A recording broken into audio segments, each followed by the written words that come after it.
इस बार बारिश ताबड़तोड़ हो रही है। इटावा समेत उपखंड क्षेत्र में पार्वती, काली सिंध, चंबल और सुखनी नदियों के रौद्र रूप ने क्षेत्र में तबाही मचा दी है।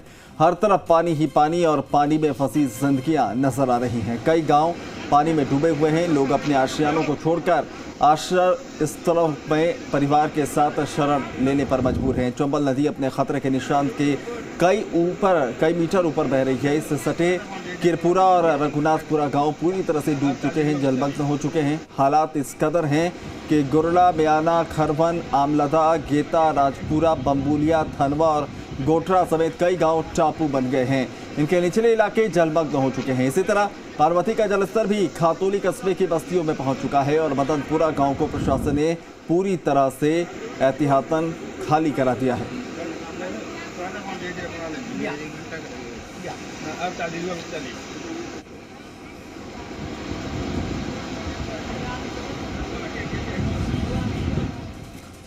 उधर सिरोही में बारिश की वजह से हाहाकार मचा हुआ है। मौसम विभाग ने जिले में तेज बारिश को लेकर अलर्ट घोषित किया हुआ है। सभी नदी नालों में पानी की आवक तेज हो गई है और सभी नदियां उफान पर हैं।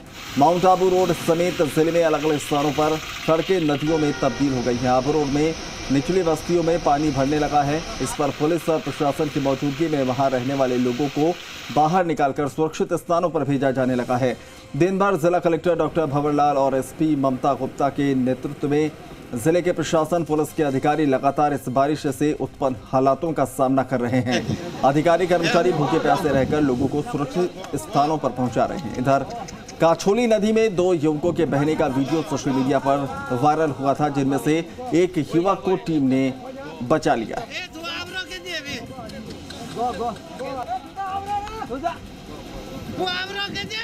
जैसे ही सुबह का उजाला हुआ तो हमने ऑपरेशन चलाकर जो एसडीआरएफ के 4 जवान और जो एक युवक फंसे हुए थे उनको सुरक्षित बाहर निकाल लिया गया है। और एक युवक, उनकी अभी सूचना नहीं मिल पा रही है तो उसकी मौके पर हम लोग तलाश करा रहे हैं। इसमें ड्रोन की भी सहायता ली जा रही है और साथ ही साथ में ग्रामीणों को भी हमने कहा है कि आसपास में अगर इस तरह के व्यक्ति को दिखाई देने की या कोई बॉडी दिखाई दे तो उसकी सूचना हमें दें। उधर बूंदी के लाखेरी में भी तस्वीरें बेहद भयावह है। चंबल के रौद्र रूप ने लाखेरी उपखंड के तकरीबन 10 गांवों की हालत बिगाड़ दी है। चंबल के बढ़ते जलस्तर से आसपास के किरेरिया, कांकरा, मेज समेत कई गांव टापू में तब्दील हो गए हैं। हालात इस कदर बिगड़े हुए हैं कि अब सेना की मदद ली गई है। उधर मेज नदी का पानी थमने से कोटा लालसोट मेगा हाईवे पर स्थित मेज नदी पुलिया 2 दिनों से डूबी हुई है। पुलिया पर 20 फीट पानी है। इसके चलते हाईवे का आवागमन भी पूरी तरह से ठप।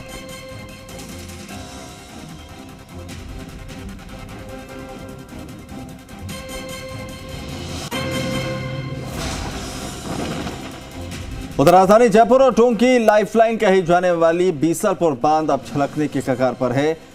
लगातार त्रिवेणी और सहायक नदियों से आने वाली पानी की तेज आवक के चलते बीसलपुर बांध अपने जलभराव के करीब पहुंच गया है। बीसलपुर बांध परियोजना के अधिकारियों की माने तो 315.50 आरएल मीटर की भराव क्षमता वाले बीसलपुर बांध में फिलहाल 315.05 आरएल मीटर पानी की आवक हो चुकी। उम्मीद जताई जा रही है कि लगातार पानी के चलते कभी भी गेट खोले जा सकते हैं। बीसलपुर बांध के अधिकारियों ने बताया कि त्रिवेणी का गेज करीब 6 मीटर चल रहा है। वहीं सहायक नदी, डाई और खारी से भी लगातार पानी की आवक बनी हुई है।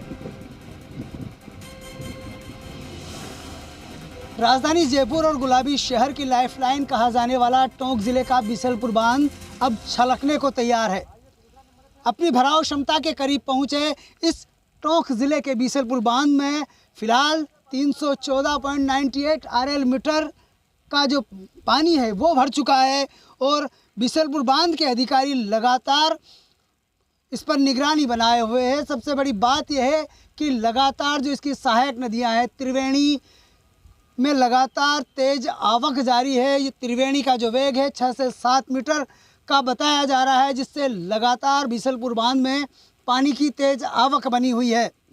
इसके साथ ही जो पड़ोसी ज़िले हैं चित्तौड़गढ़ और भीलवाड़ा, वहाँ लगातार जारी बारिश से टोंक के इस बीसलपुर बांध में पानी की तेज आवक बनी हुई है। फिलहाल बीसलपुर बांध के अधिकारी लगातार पानी की आवक पर निगरानी बनाए हुए हैं। कंट्रोल रूम के माध्यम से पल पल की जानकारी ली जा रही है। वहीं जिला कलेक्टर चिन्मय गोपाल ने भी टोंक जिले में लगातार भारी बारिश के बाद हाई अलर्ट जारी किया है। अधिकारियों को मुस्तैद किया गया है और बीसलपुर बांध के गेट खोलने से पहले की तमाम तैयारियां की जा रही है। साथ ही बीसलपुर बांध के डाउनस्ट्रीम में रहने वाले लोगों को भी चेतावनी जारी की गई है कि वो समय से पहले अपने बहाव क्षेत्र के इलाकों को छोड़कर दूरी बना लें ताकि किसी तरीके का हादसा ना हो। आपकी सावधानी ही आपकी जान बचा सकती है। पुरुषोत्तम जोशी, जी मीडिया, टोंक। उधर बारा के अंता क्षेत्र के पलायथा काली सिंध में उफान से इससे सटी बस्तियां डूबने से लोगों को नुकसान हुआ है। काली सिंध में आए उफान से सावराजी की बावड़ी का रास्ता अवरुद्ध हो गया है। काली सिंध की पुरानी पुलिया पर लगभग 70 फीट पानी भरा रहा। पलायथा मुक्तिधाम पर लगभग 15 फीट पानी बह रहा है। काली सिंध में आए तूफान को देखने के लिए सैकड़ों लोग नई पुलिया पर जमा हुए थे।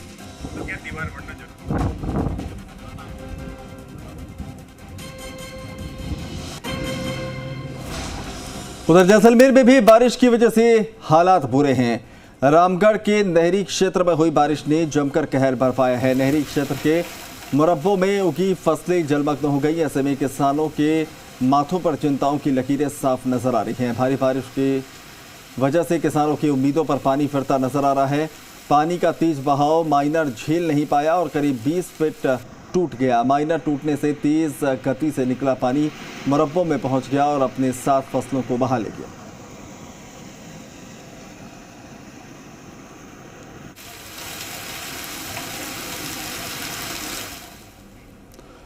उधर उदयपुर की आयड़ नदी में पानी के तेज बहाव के चलते शहर से सटे कानपुर गांव में एक बड़ा इलाका जलमग्न हो गया, जिसके चलते करीब 15 परिवारों के लोग पानी के बीच में फंसे हुए हैं।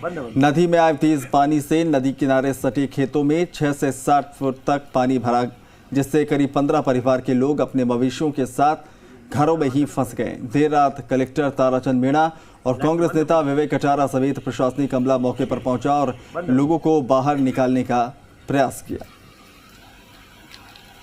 उदयपुर में चले झमाझम बारिश के दौर से नदी नालों में जो पानी आया वो लोगों के लिए आफत बना हुआ है। और मैं भी कानपुर गांव में हूं और यहाँ पर आप देख सकते हैं कि आयर नदी में जो पानी आया था वो यहाँ के खेतों में बढ़ चुका है। और जो खेतों से सटे हुए मकान हैं वो पूरी तरह से एक तरह कहा जा सकता है कि टापू बन चुके हैं। करीब 12 से 15 परिवार ऐसे हैं जो कि इस टापू में फंसे हुए हैं। मंदिर भी यहाँ पे दिख रहा है, वो भी पूरी तरह से खेतों में भरे हुए पानी में यहाँ पर पूरी तरह से पानी के बीच में फंसे हुए हैं। देर रात जिला कलेक्टर ताराचंद मीणा यहाँ पर पहुंचे थे। उन्होंने स्थिति का जायजा लिया। स्थानीय जो जनप्रतिनिधि है, कांग्रेस के नेता है विवेक कटारा, अपने कार्यकर्ताओं के साथ यहाँ पर पहुंचे, लगातार लोगों से बात कर रहे। राहत की बात है कि बारिश का दौर कमजोर हुआ है, लेकिन इस तरह के जो हालात है किस तरह से आपने यहाँ पर देखे हैं और लोगों को किस तरह से मदद पहुंचाई जा रही है? जी, निश्चित तौर से आपने भी पूरी स्थिति अभी देख का जायजा लिया। जिस तरह से कानपुर गांव में अतिवृष्टि के कारण खेतों में पानी भर गया है, मक्की की फसल, मक्का ज्वार पूरी नष्ट हो चुकी है। हमने मुख्यमंत्री साहब के कार्यालय में ये क्या बात कही है और मुख्यमंत्री जी भी सारे जिला कलेक्टर्स को पूरे राजस्थान में की स्थिति इस तरह की है, आप जानते हैं, ताकि वो गिरदावरी करा के उनको उचित सहायता दे सकें किसानों को। तो अभी पानी उतरा है, लेकिन रात की क्या स्थिति है? रात को स्थिति बहुत गंभीर थी, पर प्रशासन की सूझबूझ की वजह से सबको अलर्ट कर दिया गया। खुद मौके पर कलेक्टर साहब थे, हमारे विवेक जी कटारा साहब थे, एसपी साहब थे, सभी प्रशासन अधिकारी मौजूद थे और पूरी रात वो खड़े रहे और खुद यहाँ से चलकर वो पैदल 1.5 किलोमीटर कलेक्टर साहब खुद पैदल गए। तो एक अच्छा संदेश गया और एक मजबूती आई है लोगों में कि नहीं, अपने साथ प्रशासन खड़ा। जो किसानों के नुकसान हुआ है, खेतों में पानी भरा है, उसकी गिरदावरी समय पे हो और उनको मुआवजा भी समय पे मिले, उसको लेकर स्थानीय जनप्रतिनिधियों ने अपना प्रयास जो है वो शुरू किया है। कैमरामैन अमानत के साथ अविनाश जगनावत, जी मीडिया, उदयपुर। उधर कोटा के सुल्तानपुर में बारिश का दौर भले ही थम गया, लेकिन नदियों में उफान लगातार जारी है। चंबल और काली सिंध नदी में उफान से तीसरे दिन भी हालात बिगड़े हुए हैं। खेरुला, मंडावरा, छिपड़दा समेत आधा दर्जन गांव में हालात बिगड़े हुए हैं। बालापुरा गांव तीसरे दिन भी टापू बना हुआ है। प्रशासन ने यहां रेस्क्यू के लिए सेना को बुलाया है। नदी किनारों पर बसे गाँव में कई बस्तियां डूब चुकी हुई।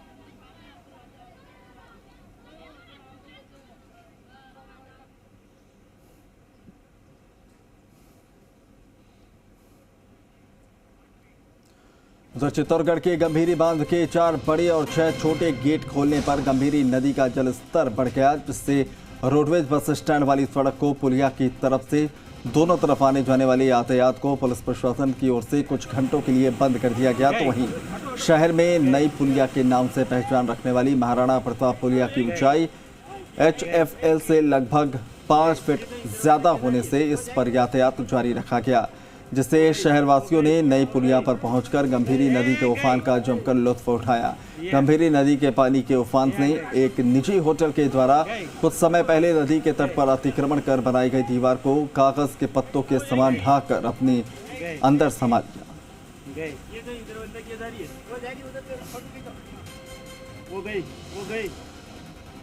उधर कोटा के चेचट क्षेत्र की ग्राम पंचायत खेरली के कंवरपुरा गांव के ग्रामीणों ने भारतमाला प्रोजेक्ट 8 लेन सड़क के बनने के बाद पानी की निकासी नहीं होने के कारण खेतों और घरों में पानी घुस जाने की बात कही, जिसके कारण किसानों की फसलें तो बर्बाद हो ही रही हैं, साथ में गांव में पानी घुसने से ग्रामीणों का जीना मुहाल हो गया है।